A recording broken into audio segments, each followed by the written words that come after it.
बंधुओं और मातृशक्ति, आज मैं भगवान का नाम स्मरण जो करा रहा हूँ वो अपने लिए करा रहा हूँ। आप कहेंगे अपने लिए क्यों करा रहे हैं? ऐसा मैंने सुना था कि जब बहुत देर तक कोई आदमी अपनी प्रशंसा सुने तो उसका पुण्य क्षय होता है। तो पुण्य को पुनः प्राप्त करने का उपाय भी शास्त्रों ने बताया कि जितना कोश रिक्त हुआ हो उसे 2 मिनट में ही भरा जा सकता है यदि भगवान का पवित्र नाम लिया जाए। इसलिए आप अपने स्वार्थ के लिए बोलिए और मैं अपने स्वार्थ के लिए बोलता हूँ। श्री राम जय राम जय जय राम।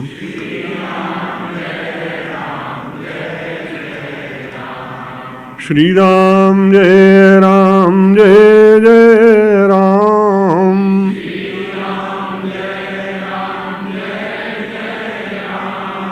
श्री राम जय राम जय जय राम।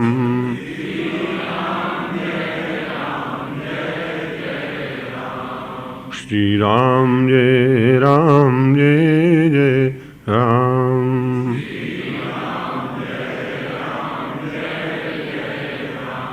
जय शिव शंकर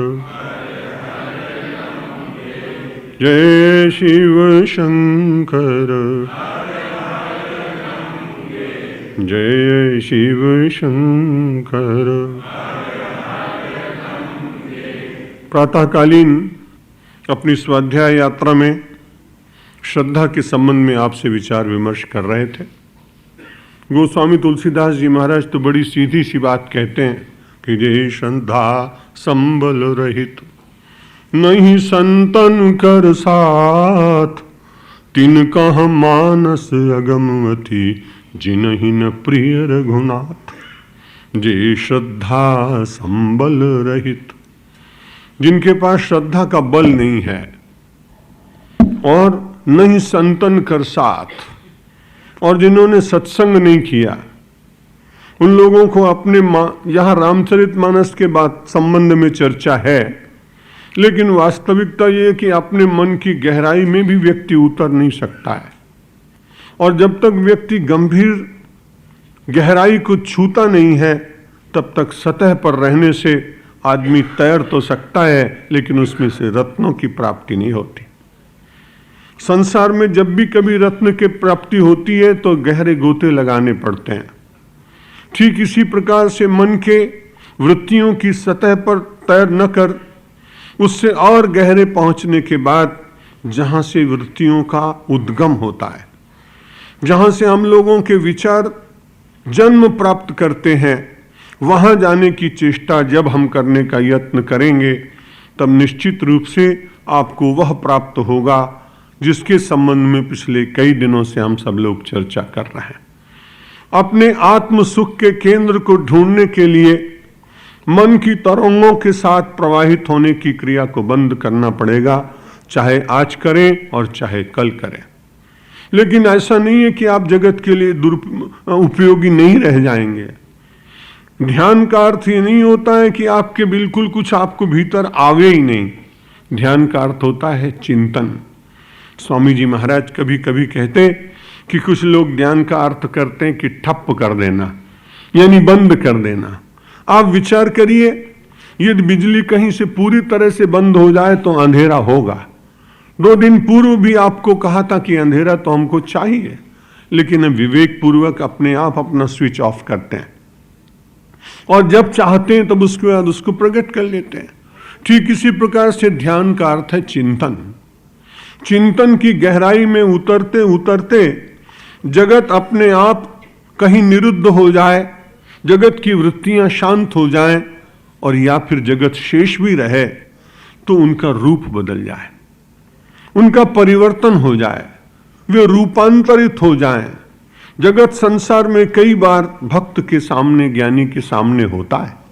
वो जगत से दूर कहीं जाकर किसी गहन वन में सदा जीवन व्यतीत नहीं करता, लेकिन उसकी दृष्टि परिवर्तित होती है ध्यान करते करते। चिंतन की गहराई में जाते जाते हरिरेव जगत जगदेव हरि हरितो जगतो नहीं भिन्न तनु इति यस्य मति परमार्थ गति स नरो भवसागर मुत्तरति। वो मनुष्य संसार सागर से पार चला जाता है। विवेक चूड़ामणि का यह ज्ञान हम सब लोगों को अंतर की गहराई में पहुंचने के लिए और श्रद्धा पूर्वक जिस तत्व को, जिस मार्ग को हमने स्वीकार किया है, उस मार्ग पर निरंतर चलते रहने का अभ्यास करना। उसमें कहीं शिथिलता नहीं आनी चाहिए। जो व्यक्ति चलता रहता है, भले धीरे धीरे चले। परसों भी आपसे निवेदन किया गया था, शनै शनै रूपमयत बुद्धिया धृति गृहीतया। शनै शनै इस यात्रा को पूर्ण करते हुए और मन में वैराग्य धारण करने का विचार करना चाहिए। भगवान आदि शंकराचार्य कहे, तद वैराग्यम जुगुप्साया दर्शन श्रवणादि भी देहादि ब्रह्म पर्यंते हे नित्य भोग वस्तुनि। संसार की जितनी भोग की वस्तुएं हैं, उन वस्तुओं का सेवन करते करते भी विवेक पूर्वक उनकी शक्ति को देखना और वो छूट जाने वाली हैं, उनमें रमण नहीं करना। बुद्धिमान व्यक्ति के लिए भगवान श्री कृष्ण भी इसी संदर्भ में लगभग कहते हैं, यही संस्पर्शजा भोगा दुख योनय एवते आद्यंतवंतः कौन्तेय न तेषु रमते बुधा। बुद्धिमान वो लोग जरूर हैं कि जो कई यूनिवर्सिटियों से बहुत बड़ी बड़ी डिग्रियां प्राप्त कर लेते हैं, क्योंकि इतनी बुद्धि न हो तो इतने सारे ग्रंथों का आलोड़न वो कैसे कर सकें। लेकिन आध्यात्मिक दृष्टि से बुद्धिमान कौन? जागतिक दृष्टि से, विज्ञान की दृष्टि में, इतिहास की दृष्टि में, पुरातत्व की दृष्टि से, गणित की दृष्टि से अनेक नूतन और विधाएं निकली हैं, उनकी दृष्टि से व्यक्ति बुद्धिमान हो सकते हैं। समाज उनके ज्ञान का लाभ भी उठाता है और उठाना भी चाहिए। लेकिन आध्यात्मिक जब यात्रा हम सब लोग कर रहे हो, तो उस समय देखना चाहिए कि हम बुद्धिमान कैसे हो सकते हैं। उसके लिए भगवान श्री कृष्ण ने मार्ग बताया, ये ही संस्पर्शजा भोगा। कान का स्पर्श, आंखों का स्पर्श, जिह्वा का स्पर्श, त्वचा का स्पर्श, वृत्ति का स्पर्श, मन का स्पर्श, बुद्धि का स्पर्श, जहां तक हम सब लोग जाते हैं। गोस्वामी तुलसीदास जी महाराज कहते हैं कि जहां तक भी ये सारी दौड़ है, सो सब माया जाने भाई। वो सब माया का विस्तार है। उस माया के विस्तार के बिना मानव का जीवन नहीं चलता, ये भी सत्य है। लेकिन माया शब्द का उल्टा कर दें तो एक विद्वान कहता था कि माया में निरंतर रहने के कारण मिलता क्या है? यामा। यामा का अर्थ होता है रात्रि, अंधकार। इसलिए केवल माया के विस्तार में विचरण करने वाला व्यक्ति अंततो गत्वा प्रकाश से वंचित हो जाएगा। और जीवन प्रकाश की प्राप्ति के लिए अंधकार से युद्ध करना हमारी संस्कृति ने बहुत पहले प्रारंभ किया। वैसे हम बड़े मानवतावादी हैं, सबको परमात्मा के रूप में देखने का प्रयत्न करते हैं, लेकिन अंधकार से हमारा संघर्ष बड़ा प्राचीन। और मुझे ऐसा लगता है कि आदिम जीव, पहला प्राणी जब अपने गुरु के पास गया तो उनसे यही तो प्रार्थना करता है कि जन्म जन्मांतर का अंधेरा मुझे बार बार आकर मेरी दृष्टि में, मेरे जीवन पथ पर कोई न कोई आवरण डाल देता है। इसलिए मैं आपसे एक प्रार्थना करने आया हूं। गुरु से प्रार्थना करता है, भगवान से प्रार्थना करता है, तमसो मा ज्योतिर्गमय। हे परमात्मा, तुम मुझे अंधकार से प्रकाश की ओर ले जाओ। गुरु शब्द का अर्थ भी यही संस्कृत के विद्वानों ने किया है कि जो अंधकार से प्रकाश की ओर ले जाता है, ऐसा वह व्यक्ति, वो मार्गदर्शन, वो शब्द, वो चिंतन, वो सारा गुरु तत्व के अंतर्गत ही आता है। भगवान श्री कृष्ण कहते हैं, भोगों के बीच में व्यक्ति को रहना पड़ेगा। भोजन करेगा, संसार को देखेगा, हाथों से काम करेगा, चरणों से चलेगा, जिह्वा से आस्वाद ग्रहण करेगा और संसार के तत्त पदार्थों के साथ भी उसका संयोग होगा। लेकिन उसमें बुद्धिमानी इस बात में कि वैराग्य कैसा? न तेषु रमते बुधा। वही जीवन का सत्य है और उसमें इतना रमायमान हो जाए कि उससे छुटकारा प्राप्त न कर सके और उन्हीं का भी एकांतिक क्षणों में बार बार चिंतन ही करता रहे और उसी के द्वारा जीवन को परम सुख की ओर ले जाने का यत्न करे तो उसे निश्चित रूप से कष्ट होगा, क्योंकि वे साथ नहीं दे पाएंगे। इसलिए भगवान कहते हैं यही संस्पर्शजा भोगा। और बड़ी विचित्र बात कही, ये पदार्थ व्यक्ति को सुख तो देते हैं, लेकिन यदि इनकी सीमा हो जाए और इन्हीं को सत्य केवल मानने लगे तो एक कठिनाई जरूर होने वाली है। दुख योनय एवते, ये दुख के उत्पत्ति स्थान। जैसे संसार की उत्पत्ति किसी विशेष स्थान से होती है, वैसे ही भगवान श्री कृष्ण कहते दुख योनय एवते, ये संसार के भोग और इनसे स्पर्श से उत्पन्न होने वाला सुख, और यदि उसके भीतर पूर्ण सत्यता का ही विचार व्यक्ति का बना रहे तो जो आज सुख दे रहा है कल उसमें से दुख प्रकट होने वाला है। यही संस्पर्शजा भोगा दुख योनय एवते। और ये कैसे हैं? आद्यंतवंतः, ये आदिवंत हैं और अंतवंत हैं। ऐसा कभी नहीं हुआ कि संसार में सबके साथ ये सदा ही बने रहे। एक दिन आपको पहले भी निवेदन कर चुका हूं कि ये पदार्थ बने रहें तो भी हमें उन्हें प्राप्त करने की, भोगने की, उनका सुख लेने की क्षमता कभी न कभी समाप्त हो जाती है। एक व्यक्ति को मिष्ठान्न बहुत अच्छा लगता है, लेकिन कुछ काल के बाद जब चिकित्सक कहता है कि यदि आपने अपनी इस प्रवृत्ति को बंद नहीं किया तो आपके शरीर में जो रोग उत्पन्न हुआ है मधुमेह का, वो आपको बहुत कष्ट देगा। बड़ी उसको मिठाई अच्छी लगती है, लेकिन अब एक डर बैठ गया कि यदि इसका अधिक सेवन करेंगे तो शरीर निश्चित रूप से खोखला हो जाएगा। कल तक जो प्रिय लगता था उसे छोड़ना पड़ा ना। दुख योना है कि नहीं? इसमें से दुख प्रकट हो सकता है, ऐसा लगा कि नहीं?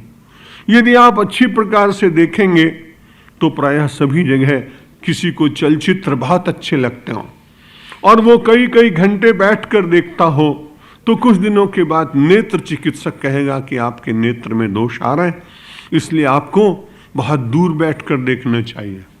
और यदि आप देखते हैं तो थोड़ी देर देखिए और फिर बंद कर दीजिए, क्योंकि संसार की प्रत्येक वस्तु जब असीम होती है, अति होती है, तो उसके बाद उसमें से दुख प्रकट होता है। यही संस्पर्शजा भोगा दुख योनय एवते। आद्यंतवंतः, ये आदि में मिलते भी हैं और इनका अंत भी हो जाता है। अब विचार करें कि आदि किसका नहीं है और अंत किसका नहीं, तो आपको लगेगा कि आत्मा का आदि नहीं, आत्मा का अंत नहीं। सगुण साकारवादी हैं तो परमेश्वर के जिस स्वरूप का स्मरण करते हैं उसका आदि नहीं, उसका अंत नहीं। संसार में पता नहीं कितने लोग, जब वो परमात्मा की पावन छवि प्रकट नहीं थी तो भी संसार के अनेक लोग उसके मूक भाव से अव्यक्त रूप से उसका चिंतन करते हुए इतिहास में दिखाई पड़ते हैं। आदि अंत वाला संसार है और इसीलिए कहते हैं प्रलय होती है। जब प्रलय होता है तो सब कुछ नष्ट हो जाता है, ऐसी पौराणिक गाथा है। भगवान करे कि हम में से आप में किसी को प्रलय न देखनी पड़े, क्योंकि कोई जब बचता नहीं, केवल कहते हैं कि केवल एक दंपति बचता है, वो नौका के ऊपर होता है, भगवान कृपा करते हैं, फिर एक नई सृष्टि प्रारंभ होती है। कैसे क्या होता है तो भगवान जाने, क्योंकि उसकी लीला बड़ी अचिंत्य है, वो पूरी तरह से समझी नहीं जा सकती। लेकिन हर प्रलय के पश्चात ये संसार समाप्त हो जाता है, इसलिए आदि होता है, फिर उसके बाद उसका अंत हो जाता है। संसार में भी ऐसी अनेक घटनाएं घटती हैं कि जिनको देखने के बाद भी लगता है कि जगत सचमुच आद्यंत है। यही संस्पर्शजा भोगा दुख योनय एवते आद्यंतवंतः कौन्तेय। भगवान श्री कृष्ण ने अर्जुन को कहा, अरे तुम कुंती के पुत्र हो, इसलिए विचार करना। लेकिन बड़ी कठिनाई है मेरी और आपकी, मैं भर्तरी की ओर फिर आपको ले चलता हूं, जिसने संसार के भोगों को आपात दर्शन करने का प्रयत्न किया और जब उसमें से अनुभव प्राप्त किया तो उसके बाद बड़े विश्वास पूर्वक और बड़ी श्रद्धा से, शौर्य और साहस पूर्वक उसने उनसे अपने नाता तोड़ने का प्रयत्न भी किया। वो कहता है वे सब लोग बड़े अच्छे लोग हैं। आशा नाम नदी, मनोरथ जला, तृष्णा तरंगा कुला, राग ग्राहवती वितर्क विहिगा, धैर्य द्रुमध्वंसनी, मोहावर्त सुदुस्तराति गहना, प्रोत्तुंग चिंता टटी, तस्या पारगता विशुद्ध मनसा नंदंती योगीश्वरा। भर्तृहरि जी कहते वो लोग बड़े भाग्यशाली हैं। हम सब लोगों को उन भाग्यशालियों की पंक्ति में अपने को बिठाने का प्रयत्न करना चाहिए।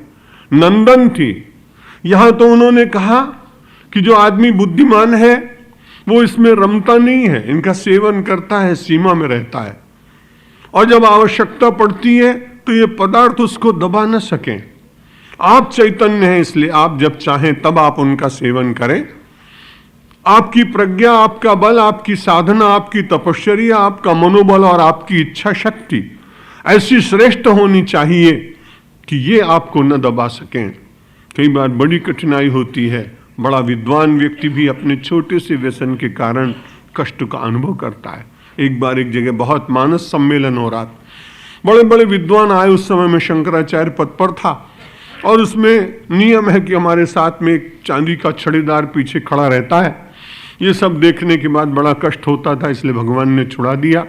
मुझे ऐसा लगता है कि जब भी कभी त्याग होता है तो परमेश्वर की कृपा से होता है, और जब भी कभी संग्रह होता है तो अपने राग के कारण होता है।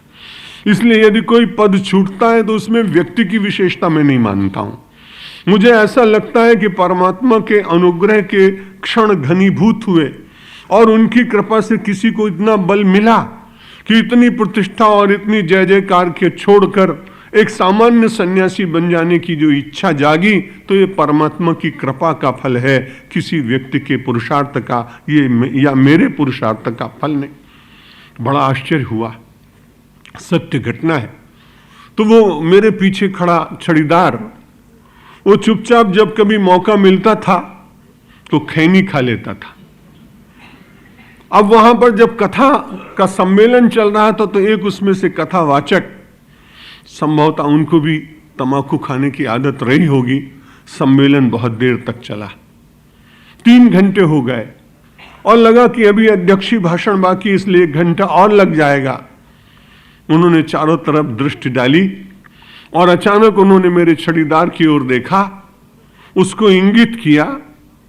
मैंने भी, उसने मुझसे पूछा कि मैं जा सकता हूं, मुझे आदत भी नहीं और जरूरत भी नहीं, फिर जब चलेंगे तब फिर देख लेंगे, ये प्रोटोकॉल जो है उसको देखा जाएगा।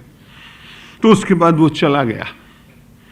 थोड़ी देर के बाद जब वो आया, सम्मेलन पूर्ण हो गया, मैंने अपने छड़ीदार से पूछा तुम कहां गए थे? उसने कहा महाराज आपकी पंक्ति में ही एक बड़े अच्छे मानस के विद्वान बैठे थे, उन्होंने मेरी ओर देखा, मुझे इशारा किया, मैं बाहर चला गया। मैंने कहा तुम्हारी उनकी पहचान थी क्या? उन्होंने कहा पहचान नहीं साहब, तमोक खाने वाला एक दूसरे के होठों को पहचान लेता है, इसलिए उसने मुझे पहचान लिया। खग जाने खगही की भाषा, इसलिए उन्होंने मुझे इंगित किया, मैं चला गया। दूसरे दिन सचमुच वो विद्वान मुझे मिले और उन्होंने कहा महाराज मैं आपके छड़ीदार को ले गया था, आपको बुरा तो नहीं लगा? मैंने कहा नहीं, मुझे ऐसा अच्छा लगा कि समानशील व्यसनेषु सख्यम, समानशील वालों से दोस्ती होती है। मैं आपकी बात समझ गया, उसकी मैं व्याख्या नहीं करूंगा और आपको संकोच में डालूंगा नहीं, लेकिन मुझे थोड़ा कष्ट तो हुआ कि इतना विद्वत्तापूर्ण मानस प्रवचन करने के बाद एक छोटे से व्यसन से आप क्यों बंधे हुए? व्यसन आपको बांध ले उचित बात नहीं।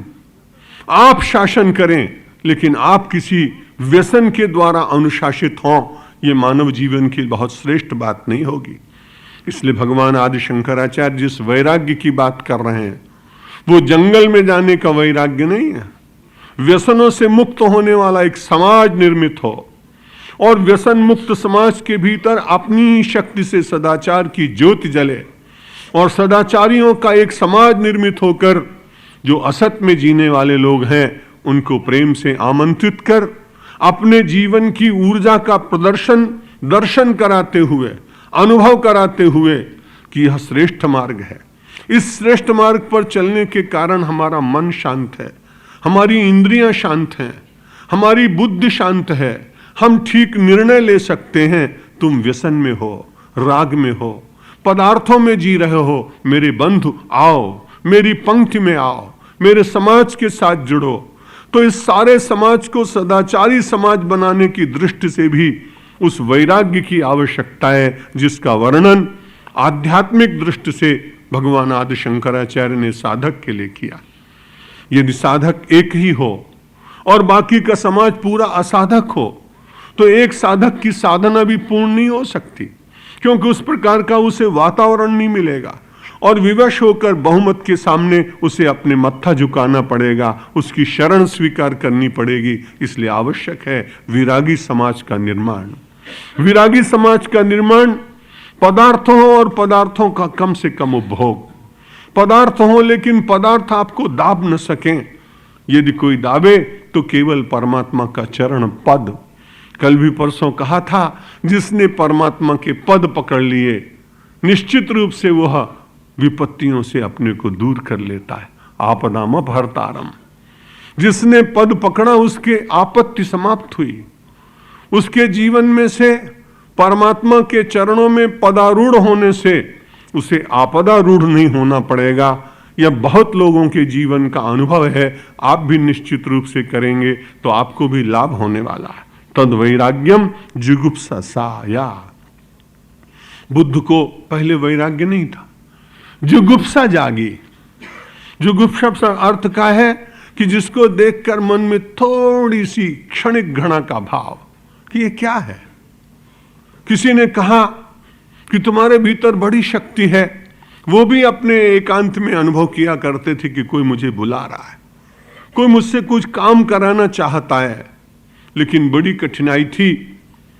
उन्होंने अपने विद्यालय में पढ़ते समय जो शब्दकोश प्राप्त किया उसमें 4 शब्द उसके पिताजी ने निकलवा दिए थे, जन्म, मृत्यु, जरा और व्याधि। क्योंकि इन 4 शब्दों को यदि सिद्धार्थ पढ़ लेते तो लगता है कि बहुत पहले उनके जीवन में वैराग्य आ जाता, लेकिन वो उन्होंने पढ़े नहीं। विद्या चलती रही, विवाह हो गया, एक सुंदर से पुत्र की प्राप्ति हो गई। लेकिन एक दिन उन्होंने अपने सारथी छंदक से कहा, मैं राजकुमार होकर भी कई बार बड़ी वेदना में जीता हूं। क्या कष्ट है आपको? मुझे प्रासाद से बाहर कभी कोई अकेले अपने इस विशाल नगर में घुमाने नहीं ले गया। ये पीड़ा मुझे बहुत सालती है। छंदक ने कहा, मैं भी कई बार सोचता हूं इतना सुंदर रथ है, मैं आपको कभी बिठा के ले चलूं, लेकिन मुझे डर लगता है। आपके पिताजी ने कहा है इनको कभी नगर दिखाने मत ले जाना। प्रासाद की परिसीमा इतनी विशाल है कि उसमें घूमो, उद्यान में, झील में, तालाबों को देखो, अच्छे अच्छे चित्र देखो, कलाकृतियां देखो, इतने लोग हैं उनके साथ बातचीत करो, काव्य गोष्ठी हो, ये सब सुविधा है। लेकिन नगर की ओर जाने का आदेश नहीं है, मैं क्या करूं? उस समय राजकुमार के पास सोने के कंकण हाथ में थे, पहले लोग पहना करते थे। एकदम से विचार आया युवक सिद्धार्थ के मन में कि छंदक एक बड़े सामान्य परिवार का तो व्यक्ति है और इसके पास कोई स्वर्ण का आभूषण तो है नहीं। इसलिए सिद्धार्थ ने अपना एक स्वर्ण कंकण उतारा और कहा, छंदक, ये मैं तुम्हें पुरस्कार में देता हूं, काम तो बाद में, लेकिन पुरस्कार पहले ले लो। मुझे एक बार, केवल एक बार मेरे इस महानगर का कपिल वस्तु का दर्शन करा दो। छंदक ने देखा कि कोई विशेष बड़ा अधिकारी है नहीं, कोई सूचना दे नहीं पाएगा राजा को, और स्वर्ण का कंकण जब भी कभी हाथ में पहुंचता है तो कलयुग का वास होने के कारण आदमी की बुद्धि बदलती है। छंदक की बुद्धि बदली और उसने कहा, आओ, रथ तैयार। और जब वो घुमाने ले गया तो सबसे पहले उसने देखा कि एक व्यक्ति चला जा रहा है, उसके हाथ में यष्टि है। कभी उसने देखा नहीं था इस प्रकार का व्यक्ति। उसने पूछा, ये क्या है? कहा, आपको मालूम नहीं राजकुमार, ये व्यक्ति आप जैसा ही सुंदर था, आप जैसा ही बलवान था। जब चलता था तो उसके चरणों की धमक से कई बार पृथ्वी हिलती थी, इतना बड़ा पहलवान था। अब क्या हो गया? महाराज, आपको ज्ञात नहीं, ये एक अवस्था है, ये वृद्धावस्था इसके ऊपर आई है, इसलिए यष्टि लेकर चल रहा है। वृद्धावस्था? मेरे पिता वृद्ध होंगे? अवश्य होंगे। मैं वृद्ध हो जाऊंगा? निश्चित हो जाएंगे। मेरे मित्र सब वृद्ध होंगे? निश्चित होंगे। बड़े संकोच से तरुण मन, सौंदर्य का पिपासा तक के कान में एक बार धीरे से पूछता है, मेरे मित्र, मेरे सारथी, एक बात बताओ, पिताजी वृद्ध हो जाएंगे, ठीक है, मित्र मेरे वृद्ध हो जाएंगे, ठीक है, मेरे ऊपर भी वार्धक्य कभी आएगा, ये भी ठीक है, लेकिन एक बताओ बात, क्या मेरी यशोधरा भी वृद्ध हो जाएगी? उसने कहा, निश्चित हो जाएगी। लौटा ले चलो इस मेरे रथ को। उद्यान की संगमरमर की शिला पर बैठकर ठोड़ी को अपने हाथ में रखकर आंखें नीची करके विचार करने बैठ गया वो राजकुमार। वो कैसा सुंदर दिन होगा। हमने तो न मालूम कितने बार कितने वृद्धों को देखा है, अपने ऊपर आते हुए वार्धक्य का भी अनुभव किया है, पर वैराग्य कहां जगा। ये तो कोई बड़भागी होता है जिसको परमात्मा वो अवसर प्रदान करते हैं। इतने में आ गई यशोधरा और सिद्धार्थ के कुंतल केशों में अपनी उंगली फिरा फिरा कर उसने पूछा, इतना उदास मैंने तुमको कभी नहीं देखा। क्या घटना घट गई? किसने अपमान किया? क्या छूट गया? किस विचार में पड़े हो? और मैथिली शरण गुप्त के शब्दों में और वो बोल उठे कि देखी मैंने आज जरा, देखी मैंने आज जरा, कुछ दिन में ही हो जाएगी मेरी यशोधरा। देखी मैंने आज जरा, मैंने वृद्धावस्था देखी है। एकदम जब देखा तो उसके बाद दूसरे दिन फिर कहा कि मुझे ले चलो घुमाने। ले गए। उस दिन एक व्यक्ति को देखा, 4 लोग ले जा रहे हैं। लोग बड़े अच्छे हैं, लोग बड़े बुरे हैं। अच्छे इसलिए एक समाज में सबके साथ जीते हैं, बुरे इसलिए कि जब आदमी वो बात समझ नहीं सकता तब उसके लिए जोर जोर से कहते हैं। अगर उस आदमी के सामने ये बात पहले से लोगों ने कही होती, 10 दिन, 15 दिन, वर्ष, 2 वर्ष पहले कि राम नाम सत्य है, तो शायद वो आदमी समझ जाता। लेकिन जब उसको रस्सी से बांध दिया और कंधे पर रख लिया, तब जोर जोर से सड़क पर चिल्लाते हैं और उसे कहते हैं राम नाम सत्य है। जब उस सत्य को वो सुन ही नहीं सकता, तब उसे सत्य बताने का समाज के लोग प्रयत्न करते हैं। लेकिन देख लिया, सिद्धार्थ ने देखा, पूछा ये क्या है? ये मरणावस्था सब पर आती है। श्रीमद् भगवत गीता ने कहा कि यदि वैराग्य न जगता हो तो एक बार देखना, बार बार इनको गहराई से देखना। जन्म मृत्यु जरा व्याधि दुख दोषानुदर्शनम। जन्म में, मृत्यु में, व्याधि में, इन सब के भीतर दुख का अनुदर्शन करना, दर्शन नहीं, गहराई से सोचना, ये सब क्या हो रहा है, ये सब कैसे परिवर्तन हो रहा है। तब अपने आप ही मन कहेगा यही संस्पर्शजा भोगा दुख योनय एवते आद्यंतवंत कौन्तेय नतेश रमते बुधा।